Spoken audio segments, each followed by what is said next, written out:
En este tercer vídeo dedicado al sacramento de la ordenación episcopal, vamos a ir viendo los distintos elementos, los distintos ritos sacramentales que van preparando, que van abonando el camino a lo que será luego el núcleo de la ordenación, con la imposición de manos y la recitación de la plegaria de ordenación episcopal.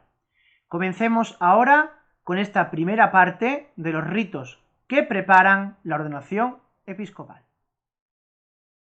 Veni Creator Spiritus, mentes tuorum visita, implesso perna gratia, quae tu creasti pectora.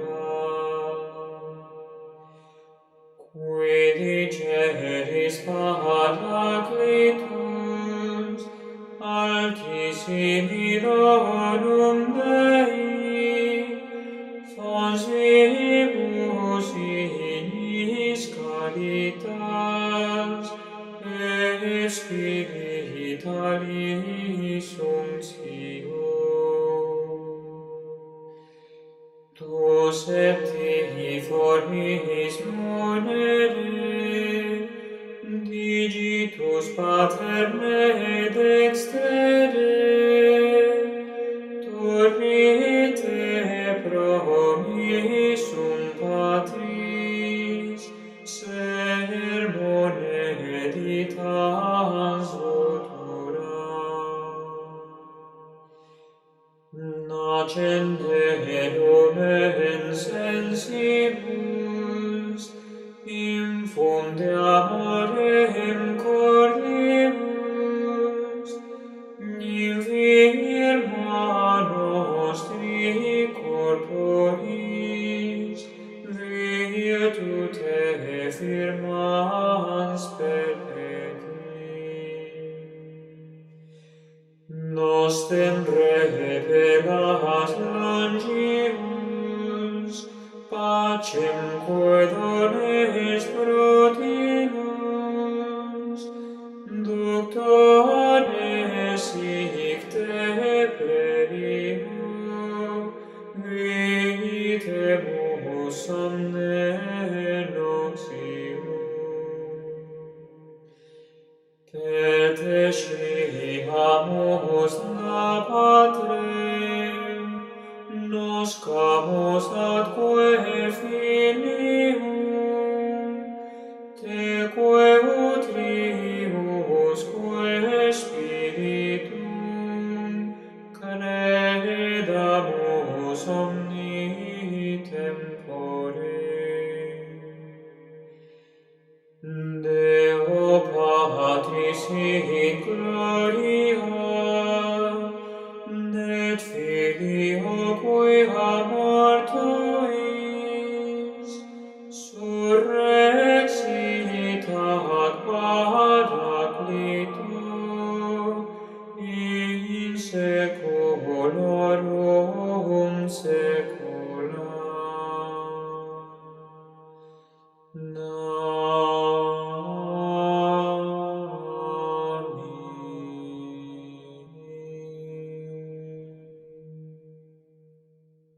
Nemite Spiritum Tuum et creabuntur, et renovabis faciem terre. Oremus. Deus qui corda fidelium Sancti Spiritus illustratione loquisti, da nobis in eodem Spiritu recta sapere, et de ejus semper consolatione gaudere, per Christum Dominum nostrum. Amen.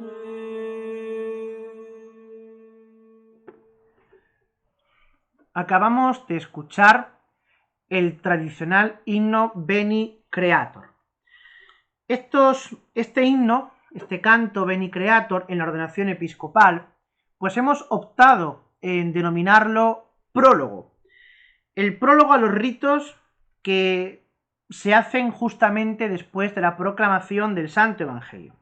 De tal modo que la palabra de Dios, que ha sido leída y que ha resonado en el templo, pues siga presente ahora por la acción del Espíritu Santo en los oídos de los fieles.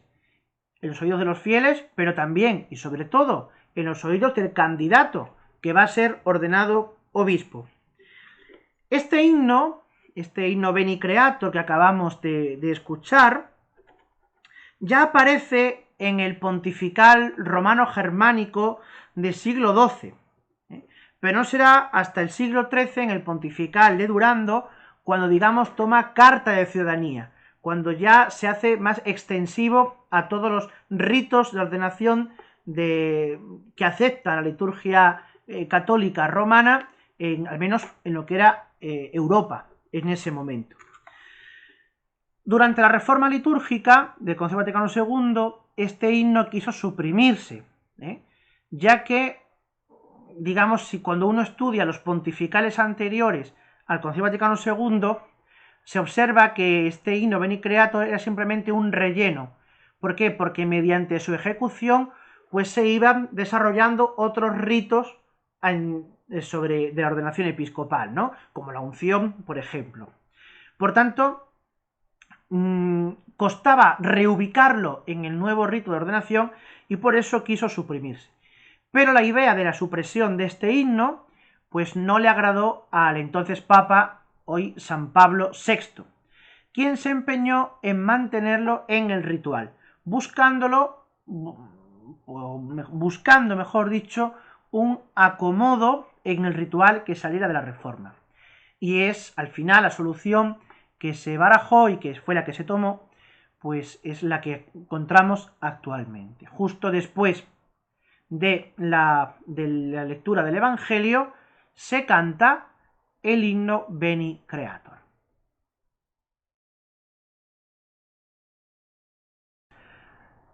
Lo siguiente que se realiza es la presentación de los candidatos. Y se hace con estas palabras. Reverendísimo Padre, la Iglesia, en este caso de Plasencia, la Iglesia de Madrid, la Iglesia de París, la Iglesia de donde sea, ¿no? Y la diócesis, pide que ordenes obispo al presbítero fulanito. Esta fórmula de petición de la ordenación episcopal para esa diócesis se mantuvo en el pontifical romano de 1962, la reforma que hace San Juan XXIII. Salvo que en la edición de 1989, es decir, la actual por la que nos regimos ahora, se especifica que la iglesia que lo pide es la del lugar, ¿vale? Es decir, antes de la reforma se decía la iglesia pide que ordenes obispo a fulanito, ahora ya se quiere hacer esa relación del obispo para una diócesis en concreto. Esta explicación, bueno, pues hay que encontrar sobre todo en el decreto Christus Dominus del Concilio Vaticano II, donde se define perfectamente el orden episcopal o el episcopado en relación al territorio particular al cual el obispo va a ejercer su gobierno. Desde el siglo VIII sabemos que comenzó a pedirse el sufragio del pueblo para la elección de un obispo, aunque esta consulta, es decir, pedir opinión al pueblo para ordenar un obispo, pues se hacía de diversas maneras según los lugares en los que se tuviera por costumbre, ¿no? Por ejemplo, el caso de San Ambrosio de Milán, que es el más típico, pues sabemos que fue por aclamación popular. Es el pueblo, se cuenta esa leyenda, ¿no?, de aquel niño que sale de la multitud y dice Ambrosio obispo, Ambrosio obispo. Y entonces, bueno, pues a partir de ahí se le considera, ya das cuenta que a San Ambrosio no era ni siquiera cristiano, que en menos de una semana hubo que bautizarlo, ordenarlo de órdenes menores, diácono, presbítero y luego obispo. En otros lugares, bueno, pues se consultaba al clero de la ciudad, y actualmente para la elección de un obispo se hace la tradicional terna, es decir, la presentación de 3 nombres y luego es el Papa el que elige el nombre.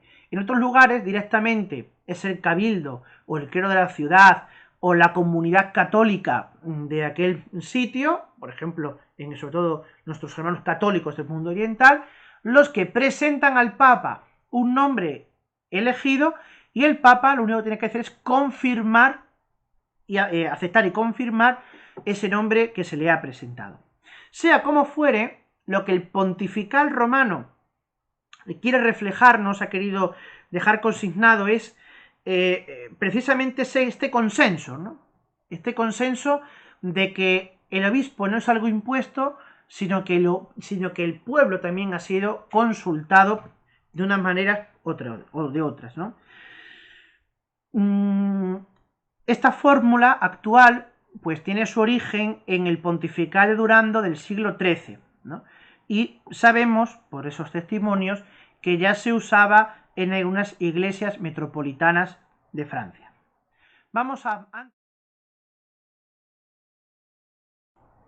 Una vez que el candidato ha sido presentado ante la comunidad y se ha pedido su ordenación de una manera solemne, es el celebrante principal, el obispo ordenante, el que inicia con el candidato un diálogo que llamamos escrutinio, donde le pregunta las intenciones del episcopado y si está dispuesto a asumir la tarea para la que va a ser ordenado.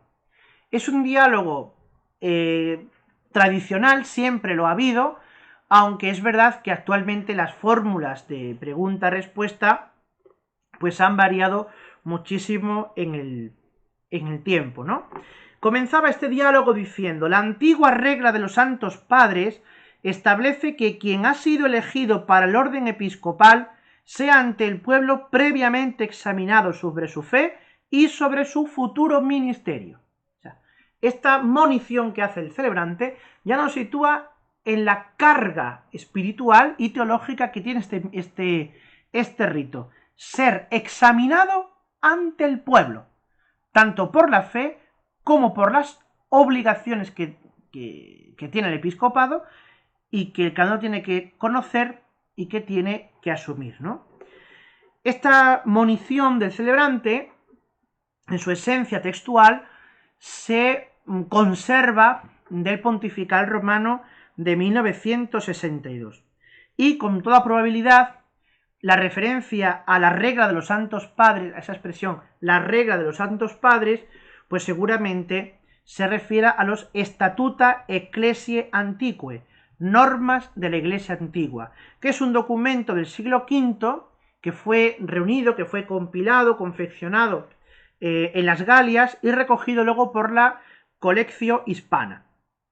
En este documento, por ejemplo, se lee: cui episcopus ordinandus est ante examinetur si, ¿vale? Que en español significa: quien es ordenado obispo, antes sea examinado si, y ahora empieza la catarata de preguntas y de doctrinas, ¿no? Con lo cual vemos que hay una semejanza textual, ¿no? Quien ha sido elegido, la antigua regla de los padres dispone que quien ha sido elegido para ser ordenado obispo sea previamente examinado. Y esto se recoge de ese documento antiguo. Y se enumera las cuestiones acerca de su vida, sus virtudes, su fe, sus costumbres, etc. En el pontifical romano de 1962 todavía se conservaban pues esas preguntas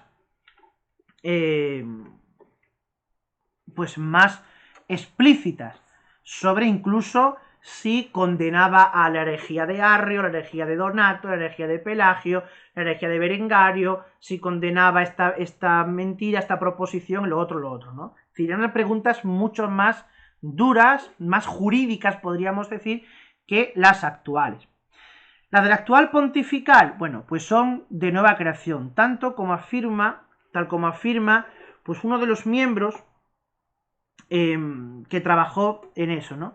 Dice Bernard Bott, un testimonio de él, ¿no? Dice: compusimos pues una serie de preguntas casi nuevas del todo. Solo la que concierne al acogimiento de los pobres y de los inmigrantes está sacada del pontifical romano, para poner de manifiesto el ministerio pastoral del obispo. Si sacrificaron las preguntas tradicionales, por poner en las preguntas de nueva creación, y solo mantuvieron del antiguo pontifical las referidas a los pobres y a los emigrantes. Vamos ahora a ver las distintas preguntas que se hacen al obispo y estableceremos un diálogo, un comentario sobre las mismas. Y al final del vídeo pues podréis ver el momento de la ordenación episcopal donde se plantean esas preguntas al candidato. Vamos ahora a comentar estas preguntas que forman parte del actual escrutinio de la ordenación episcopal. La primera pregunta es: ¿quieres consagrarte hasta la muerte al ministerio episcopal que hemos heredado de los apóstoles y que por la imposición de nuestras manos te va a ser confiado con la gracia del Espíritu Santo? Bien, esta es la primera pregunta. Vamos a ir haciendo algún comentario. La pregunta dice: ¿quieres consagrarte hasta la muerte? En latín la expresión que se utiliza es usque ad mortem explere. Es decir, el ministerio episcopal es algo que se da para siempre y ya no hay vuelta atrás. Y ya no hay vuelta atrás. Uno es obispo, dice que se ordena hasta la muerte. Al ministerio episcopal que hemos heredado de los apóstoles y que por la imposición de nuestras manos, per impositionem manum nostrarum. Es decir, aquí está hablando, está introduciendo ya el elemento gestual de la ordenación. Se transmite, es una transmisión por las manos, por la imposición de manos. Y terminaba diciendo: te va a ser confiado. Tradendum. Aquí la versión española ha traducido confiado, ser confiado por tradendum. En latín, tradendum tiene más fuerza porque viene del verbo tradere, que significa entregar. La tradición viene de ahí. Por tanto, vemos que ya solamente en la literalidad, al menos su versión latina, de esta oración, tenemos los elementos importantes. Por la imposición de manos, se continúa la tradición apostólica que se debe conservar hasta la muerte. En segundo lugar, es interesante, vamos a ir viendo estas ideas, ¿no? La primera es esa, que se da hasta la muerte, que es algo estable, no es sujeto a emociones, ni ideas, ni a gustos, que se da por la imposición de manos, acompañado de un tercer elemento, que sería la palabra tradendum. Que es importante que acentuemos estas cuestiones. Es una entrega, una incorporación a la tradición, a la transmisión de la tradición apostólica. Hemos heredado de los apóstoles y te lo hemos confiado. Este es el dinamismo de la tradición apostólica, por la gracia del Espíritu Santo, que es el que hace posible esta transmisión. La segunda oración: ¿quieres anunciar con fidelidad y constancia el Evangelio de Jesucristo? ¿Por qué esta pregunta? Porque para ello ha sido constituido el obispo como primer responsable. Esta pregunta será explícita más adelante cuando se entreguen los evangelios. Ya veis, otro rito que veremos en vídeos posteriores. Y además, en esta fórmula se concentran las antiguas preguntas sobre el credo y los dogmas de la fe. Esas preguntas que os decía al principio, en la introducción, que estuvieron en el pontifical romano hasta 1962, pero que tras la reforma del Concilio Vaticano II se suprimen y se cambian por estas. Esas preguntas eran, ¿condenas la herejía de Arriano? ¿Declaras anatema a Pelagio? ¿Rechaza los errores de Martín Lutero? ¿Aborrece los errores también de...? Es decir, se van enumerando una serie de herejías y ante las cuales el obispo se compromete a luchar y a rechazar, ¿no? La tercera pregunta: ¿quieres conservar íntegro y puro el depósito de la fe, tal como fue recibido de los apóstoles y conservado en la iglesia y en todo lugar? Vemos ahora que a la transmisión del Evangelio según la transmisión correcta, por estas preguntas que os decía antes del pontifical anterior. El obispo, tanto individualmente como en el conjunto del colegio episcopal, al que es agregado por la ordenación, no solamente es obispo en su iglesia, sino que es agregado al colegio episcopal y por tanto tiene una solicitud por la Iglesia Universal. Entonces, como tal, como agregado a ese colegio, el obispo tiene el sagrado deber de exponer fielmente y custodiar celosamente el depósito de la fe. En el pontifical anterior, repito, se especificaban las cuestiones más agudas que debían ser mantenidas, la esperanza de fe, la ortodoxia católica y el combate contra las herejías. Siguiente cuestión. ¿Quieres edificar la Iglesia, cuerpo de Cristo, y permanecer en su unidad con el orden de los obispos bajo la autoridad del sucesor de Pedro? Bien, esta fórmula fue compuesta, según indica el mismo autor que la redactó, que es Bernard Bot. Dice, esta fórmula fue compuesta con la intención de señalar el papel del obispo en la Iglesia en relación al resto de obispos y bajo la autoridad del Papa. Pretende situar la obediencia al Papa en una perspectiva teológica. Claro, porque los obispos nunca actúan fuera del Papa, sino que están con Pedro y bajo la autoridad de Pedro. Pero además, como os he dicho antes, el obispo no ejerce su autoridad o su solicitud pastoral y ministerial tan solo en su iglesia particular, sino que tiene que tener clara su solicitud por la Iglesia Universal, porque está incorporado a ese colegio episcopal que a su vez está en comunión con Pedro y bajo la autoridad del sucesor de Pedro. Siguiente cuestión. ¿Quieres obedecer fielmente al sucesor de Pedro? Bien. Esto parece a primera vista como una duplicación, una reiteración de la pregunta anterior. Sin embargo, la razón por la que esta pregunta se acepta y se propone en el ritual es para concretar y especificar la obediencia, la necesaria obediencia al Papa, recogida en la Fórmula Vaticano II cum Petro et sub Petro, el Lumen Gentium 22-23 o la Christus Dominus número 4. Esto es importante, esta idea teológica que está aquí. La repetición de la expresión sucesor de Pedro responde a la idea de continuidad con la pregunta precedente. El sucesor de Pedro no es distinto al sumo pontífice, ni un señor feudal al que hubiera que hacer vasallaje. Claro, esto es importante porque hablar de sucesor de Pedro, utilizar la expresión sucesor de Pedro, tiene un guiño a la cuestión apostólica, a la comunión del colegio apostólico. Los 12 estaban en comunión con Pedro y ahora todo el colegio episcopal tiene que estar en comunión, en obediencia fiel a Pedro y a sus sucesores. Siguiente cuestión. Con amor de Padre, ayudado de tus presbíteros y diáconos, ¿quieres cuidar del pueblo santo de Dios y dirigirlo por el camino de la salvación? Bien, aquí es curioso que en la versión española, que es la que estamos utilizando, por razón pedagógica más que nada, se utiliza la expresión, el doblete presbíteros y diáconos. Cuando realmente en la versión latina se utiliza la expresión conministris tuis, con tus conministros.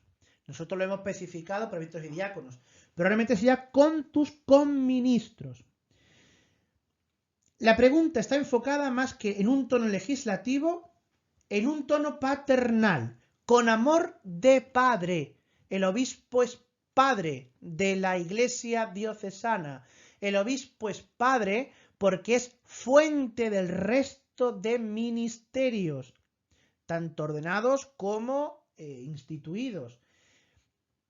Y así es como debe entenderse. La labor del obispo nunca debe ser, o nunca debe ser, desarrollarse, mejor dicho, individualmente, sino en perfecta y sincera colaboración con sus presbíteros y diáconos, es decir, con sus conministros, que dice la expresión latina.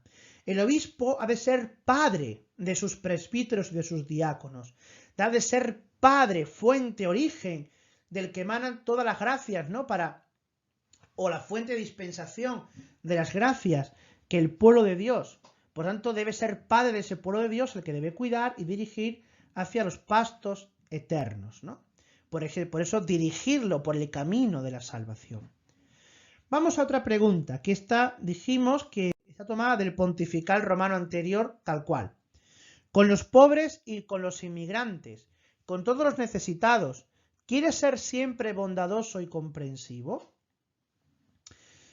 Porque son la clase social más vulnerable y marginal, y por tanto la que goza de mayor predilección por parte de Dios mismo. Y si recordáis, es la que hacía referencia también la antífona de entrada de la misa de la ordenación episcopal que vimos en el vídeo anterior. Ese obispo que tenía que tener ese corazón que busca a los necesitados, que busca vendar a las ovejas heridas por el lobo del pecado. La actitud bondadosa y comprensiva del obispo quiere transparentar esa cercanía y misericordia que Dios tiene respecto de pobres, de inmigrantes, de pecadores, de enfermos, de marginados, etcétera, etcétera, etcétera. Y esa es en lo que se traduce la caridad pastoral. La caridad pastoral que hoy la asimilamos a las periferias existenciales, ¿no? En este neolenguaje del Papa Francisco, pero que no deja de ser eso, la caridad pastoral, la solicitud pastoral por todos, ¿no? Otra pregunta. Como buen pastor, ¿quieres buscar las ovejas dispersas y conducirlas al aprisco del Señor? Bien, debajo de esta pregunta, como seguramente pues ustedes han podido captar así a bote pronto, está la parábola de la oveja perdida, en la versión de Lucas 15:4-7 o de Mateo 18:12-14. Y en la apropiación que Jesús también hace de sí de la imagen del buen pastor en el Salmo, no solamente el Salmo 22 o 23, sino también en Juan 10, 11, 16. Yo soy el buen pastor. Por tanto, como primer heraldo del Evangelio, el obispo será el primer comprometido en ir a los más alejados. Las periferias humanas, sean geográficas, sean existenciales, no pueden ver aplazadas sus demandas por parte de los pastores de la Iglesia. Y esto nos indica que todos estamos inmersos en ese mismo barco, no todos estamos llamados a tomar partido de este mandato divino al frente del cual estará el obispo. Y el resto del pueblo de Dios, pues tenemos que secundar esa acción episcopal, ¿no? Porque el obispo también es imagen de Cristo, buen pastor, en medio de la comunidad, en medio de la iglesia diocesana. Y la última pregunta. ¿Quieres rogar continuamente a Dios Todopoderoso por el pueblo santo y cumplir de manera irreprochable las funciones del sumo sacerdocio? La Sagrada Escritura utiliza una expresión, estamos aquí en este verbo rogar, ¿vale? Una expresión que hoy aparece en la liturgia de las horas, en el responsorio breve del oficio de pastores, pero que está tomada de 2 Macabeos 15:14. Este es el que ama a sus hermanos, el que ora mucho por su pueblo y la ciudad santa. Esa frase tiene que estar en la mente de todo pastor. En este caso del obispo, que es del que estamos hablando. Pero tiene que estar en manos de todo aquel que suma un ministerio pastoral, o sea, del presbítero. O que se prepare, que lleva también ese sacerdocio en el 3er grado, que es el diácono, ¿no? Porque este es el oficio del buen obispo, del obispo bueno. Y que la liturgia le recuerda con esta fórmula. Orar continuamente a Dios por todos y cada uno de los fieles que se le ha encomendado. El sumo sacerdote, en la tradición bíblica, era el que cada año se ponía al frente del pueblo para implorar a Dios, el que vivía en el templo para cada día ofrecer los sacrificios agradables a Dios.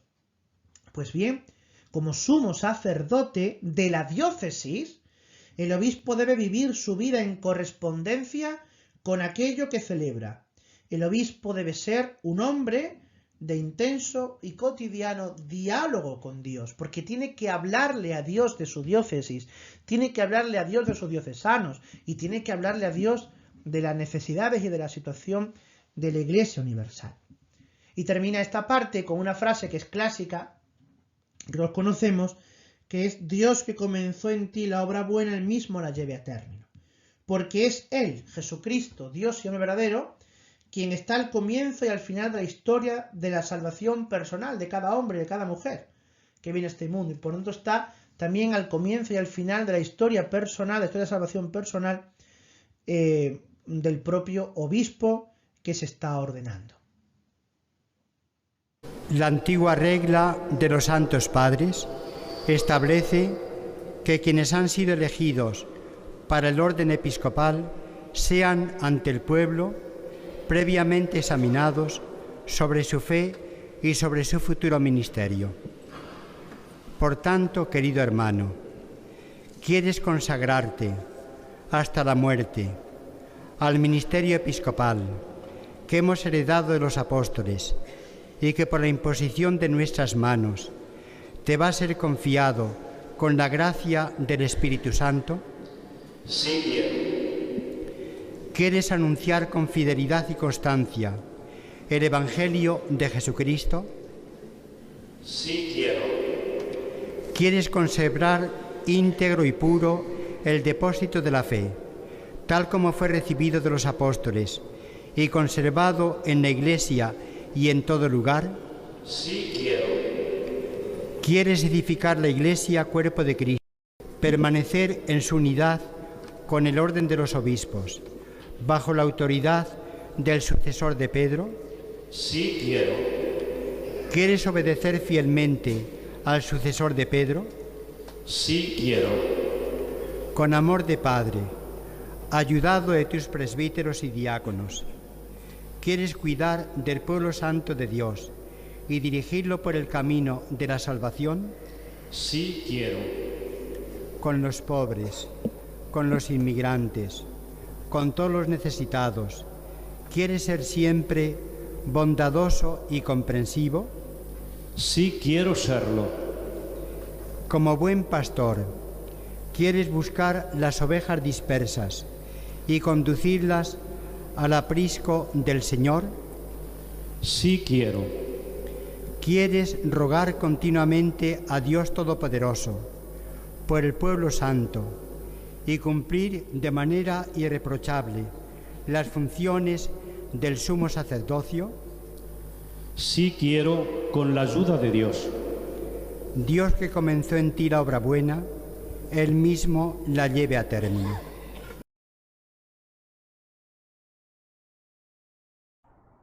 Estos primeros ritos iniciales que preparan la ordenación episcopal se cierran tras la presentación del candidato, sus escrutinios, se cierran ahora, repito, con la tradicional letanía de los santos, que no vamos a reproducir porque ya en los vídeos anteriores de las otras ordenaciones pues se produjeron, ¿no? Comienza con una monición del presidente, del celebrante principal, tomada del Pontifical Romano de 1962. Oremos, hermanos, para que en bien de la Santa Iglesia, el Dios de todo poder y bondad, derrame sobre este elegido la abundancia de su gracia.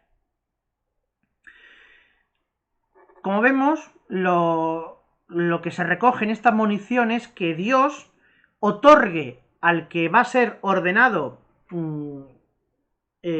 obispo, pues el don y los dones que necesita para provecho primero propio, pero sobre todo para la edificación de la iglesia. En este caso, bueno, pues la iglesia particular que peregrina en donde se desarrolle la ordenación. Las letanías sabemos que es un antiguo, ya está explicado en otros vídeos, pero conviene repetirlo, que es un antiguo rito y que de alguna manera se piensa, o al menos así se introdujo en los siglos siguientes en el rito romano, que respondería a la oración que hace la comunidad en la ordenación de Bernabé y Saulo. Está en Hechos de los Apóstoles 13:1-3. En las letanías actuales se ha conservado la petición para que bendigas, santifiques y consagres a este elegido, que sabemos que fue introducida por Guillermo Durando en 1296, en su pontifical, ¿no? Un rito que él toma del rito de la consagración del Papa, no de la consagración del Papa, como tuviera que ser consagrado, sino del uso propio que utilizaba el Papa para la ordenación, la consagración en ese momento de los obispos. ¿Por qué es importante destacar esta idea que se haya conservado? Porque antes del Vaticano II, en la ordenación, era el obispo el que se levantaba, digamos que se rompía el ritmo de las letanías, y el obispo por 3 veces cantaba: para que bendigas a este elegido, y hacían una bendición. Para que bendigas y santifiques a este elegido. Y por 3ª vez, para que bendigas, santifiques y consagres a este elegido. Esto actualmente ya no se contempla, no está en el pontifical, pero sí, como resto de aquello, pues ha quedado esta triple petición en las letanías, que la puede hacer el cantor que esté ejecutando la letanía desde el principio. Las letanías terminan con una oración colecta que recoge su intención. Dice: escucha, Señor, nuestra oración, para que al derramar sobre este siervo tuyo la plenitud de la gracia sacerdotal, descienda sobre él la fuerza de tu bendición. Bien. También está tomado del Pontifical Romano de 1962, que a su vez, repito, recoge la tradición precedente. Es la famosa oración clásica, la oración propiciare, que ya está presente, por ejemplo, en el sacramentario veronense y que siempre ha estado en la Iglesia, excepto en el sacramentario gelasiano. Esta oración tiene la función, fijaos, de, por un lado, recoger, colecta de las letanías, pero a la vez es exordio, munición, apunta ya, introduce a la oración consecratoria, la ordenación de consagración episcopal, la ordenación episcopal que viene a continuación. Expresa, por tanto, por eso la expresión propiciare, expresa la asistencia de Dios sobre el acto que inmediatamente se va a realizar y que veremos en los vídeos posteriores. Pues nada más, espero que al menos estos ritos iniciales los hayamos entendido, los veamos este vídeo varias veces y podamos sacar ese provecho espiritual de cara a la ordenación de un obispo, o incluso, ¿no?, pues a reforzar esa fe que también tenemos que tener en el ministerio episcopal. En el ministerio episcopal como un ministerio querido y elegido y dispuesto por Dios.